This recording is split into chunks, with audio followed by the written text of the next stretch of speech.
Imamo iza sebe Miloševićev režim i senke tog režima su jako duge. Često su tema na raznim međunarodnim skupovima gde se Srbija prikazuje u dosta lošem svetu. Da li mislite da pojava tajkuna posle Miloševića doprinosi tome da se slika u Srbiji poboljša? Oni koncentriču snagu i ometaju reforme. Jedan od konstantnih poslova kojim sam se ja kao predsjednik suočavao jeste da menjam sliku o Srbiji. Gde god da sam došao, susretala me baš ta duga senka Srbije 90. godina i ja sam nekako pokušao da skratim tu senku, odnosno da je potpuno izbrišem. I vlastitim ponašanjem i projekcijama razvoja Srbije i vrednostnim porukama i način na koji sam se ophodio i prema našim susedima i prema onom što se dešavalo u Miloševićevo vreme.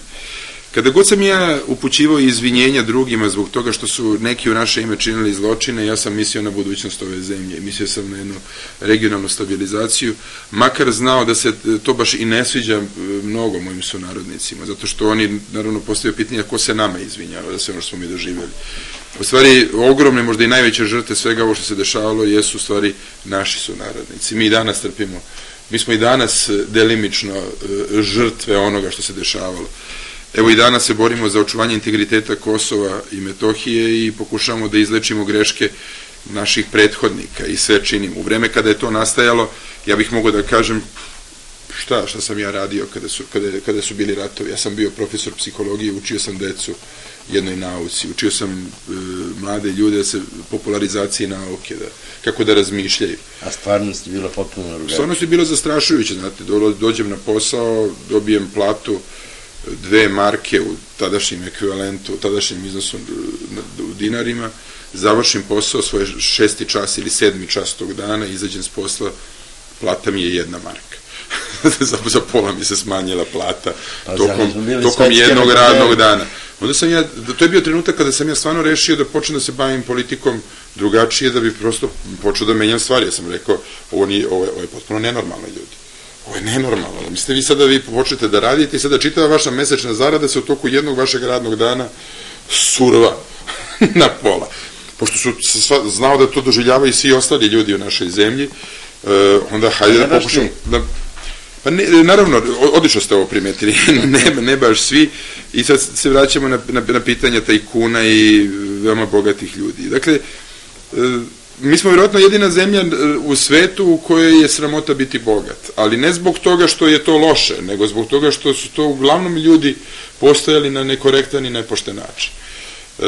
Svako društvo podstiče svoje građane da se bogate, da stiču imovinu, da uđu u biznis, da uđu u preduzetništvo, da grade kuće, da uzimaju kredite i tako se i društvo razvija, jer svaki pojedinac koji ima neki cilj pred sobom, a to je uglavnom sticanje materijalne sigurnosti ili materijalno bogatstva, ostavljanje tog bogatstva svojim naslednicima, veoma mnogo radi, jer ako se vi zavučete u sebe, u neku svoju ljušturu, ništa ne radite, ne možete ni da podstaknete ni da doprinesete razvoju toga društva.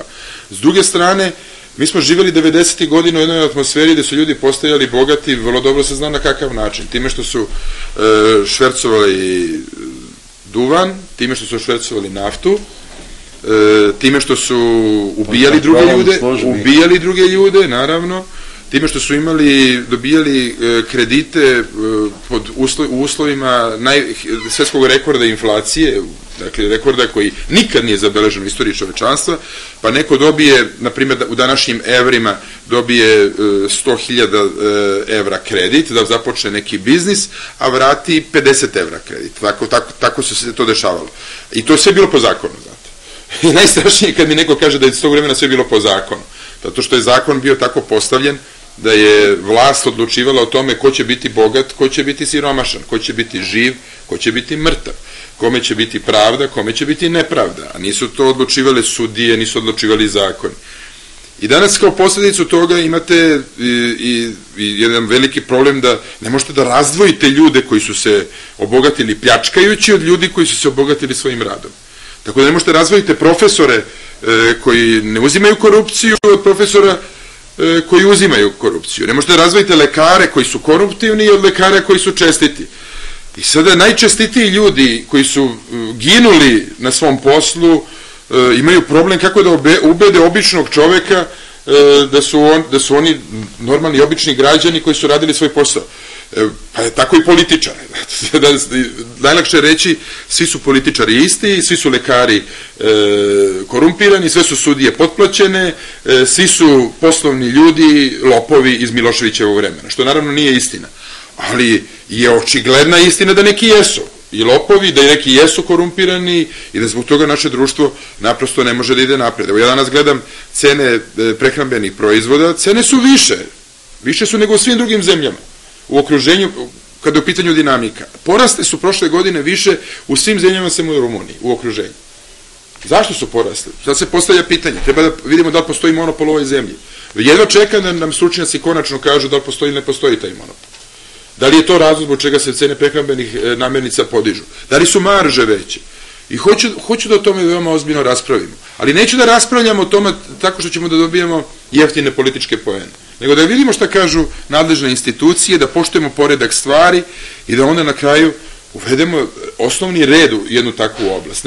Ono što je veoma važno, da neprekidno insistiramo o tome da politika ne bude korumpirana. Evo, ja sam rekao pre nekoliko dana u Kragujevcu, ja sam tu, neka svako istraži ono što ja imam, da li imam više nego kad sam postao predsjednik Srbije. I htio bih da svako... Imate više šećer. Pa ne, imao sam veći holesterol, ali više nemam holesterol, tako da sam zdrav kao dren, da ne bude nikakve dileme. Imao sam više ovih želudačnih kiselina prethodnih godina, ali i to sam rešio. To je cena predsjedničkog pozdrava. Pa to je cena ovog posla i bože moj, to je cena stresa, ali ne žalim se ja zbog toga, tako da je veoma važno da naučite i da kroz stres živite. Pošto ja vežbam čitav svoj život, ja sam samo pojačao vežbanje i sve je u redu.